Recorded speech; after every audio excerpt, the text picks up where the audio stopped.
আসলে আমরা তো জানি লাইলাতুল কদর হচ্ছে অত্যন্ত মহিমান্বিত রাত এবং এই রাত সম্পর্কে বলা হয়েছে সহস্র মাসের চেয়ে উত্তম, সহস্র সহস্র রাত্রির চেয়ে উত্তম রাত্রি।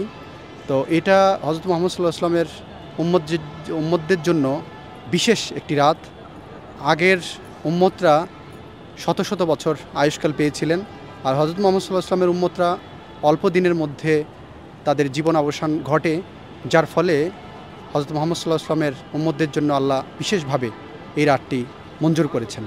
আর এই রাত মানুষ প্রার্থনা করে, আরাধনা করে আল্লাহর কাছে তার জীবন এবং তার পরকালের মুক্তির জন্য, একটি সুপথে পরিচালিত হয়ে জীবন যাপন করার জন্য এবং পরকালেও যাতে শান্তি অর্জন করতে পারে তার জন্য।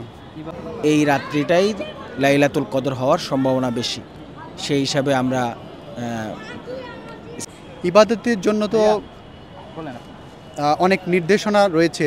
তো যেই নির্দেশনাগুলো হাদিসের মধ্যে এবং পবিত্র কোরআনের মধ্যে রয়েছে এই রাত সম্পর্কে, এই রাতের মহিমা সম্পর্কে, সেই অনুযায়ী ধর্মপ্রাণ মুসলমানরা এই রাতে ইবাদত বন্দেগীর মাধ্যমে আল্লাহর কাছে প্রার্থনা করেন। আর আজকে এই রাতে বিশেষভাবে মুসলমানরা অবশ্যই প্রার্থনা করবে ফিলিস্তিনের মজলুম নিপীড়িত মুসলমানদের জন্য, যারা অত্যন্ত ন্যাক্কারজনকভাবে ইহুদিদের আগ্রাসনের শিকার।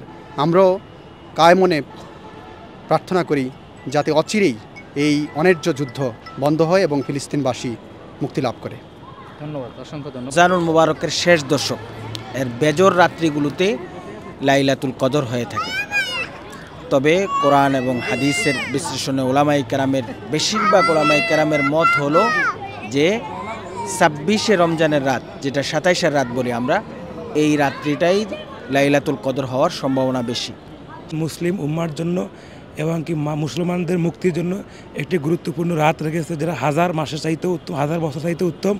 যেই মাস এই মাসের ভিতরে এবং এই দিনে মহান রব্বুল আলামিন যদি ইবাদত করি আমরা, আল্লাহ রব্বুল আলামিন আমাদেরকে লাইলাতুল আশার যেটা বলা হয়েছে, যেটা থেকে হাজার মাসের চাইতে উত্তম, হাজার বছর চাইতে উত্তম, রব্বুল আলামিন আমাদেরকে যদি আমরা সঠিকভাবে এই রাত ইবাদত করতে পারি, তাহলে আল্লাহ রব্বুল আলামিন আমাদের পিছনের সমস্ত গুনাহ আল্লাহ রব্বুল আলামিন মাফ করে দিবেন।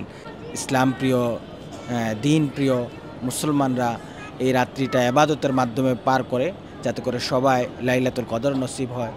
লাইলাতুল কদর নসিব হওয়ার অর্থ হলো এক রাত্রির ইবাদত, যে কোনো ইবাদত হাজার মাসের চাইতেও উত্তম। তো এটা তো একটা অপরচুনিটি, এটা একটা ভালো একটা দিনই অফার। এই অফার তো কোনো ইমানদার মিস করতে চাইবে না। সেই হিসাবেই এই মসজিদগুলোতে এই ভিড় লক্ষ্য করা যায়। নবী করিম সাল্লাল্লাহু আলাইহি ওয়াসাল্লাম বলেছে যে হাজার রাতের সর্বোত্তম রাত হচ্ছে আজকের এই মহামানিত লাইলাতুল কদরের রাত। তো এই রাতে আমরা ধর্মপ্রাণ মুসলমানরা পবিত্র আমাদের জাতীয় মসজিদ বাইতুল মুকাররমে উপস্থিত হয়েছি আমাদের আল্লাহর ডাকে সাড়া দেওয়ার জন্য, ইবাদত বন্দেগী করার জন্য। এখানে হাজার হাজার মুসলিম আজকে অংশগ্রহণ করেছে, তাদের মনের আকাঙ্ক্ষা দাবি আল্লাহর কাছে তুলে ধরার জন্য। দোয়া চাইব যে এই মাগফিরাতের এই মাসে, নাজাতের এই অংশে যত মানুষকে আল্লাহ তাআলা মাফ করে দিয়েন, আমাদেরকেও যেন সেই কাতারে রাখেন এবং আমাদেরকেও যেন মাফ করে দেন। আমাদের দেশের এবং সমাজের যেন মঙ্গল দান করেন। রমজান যে রহমত এবং বারাকাত নিয়ে এসেছে, এই বারাকাত যেন আমাদের দেশের উপরে, দেশের প্রত্যেকটা মানুষের উপরে আল্লাহ তাআলা দান করেন, এটাই আশা।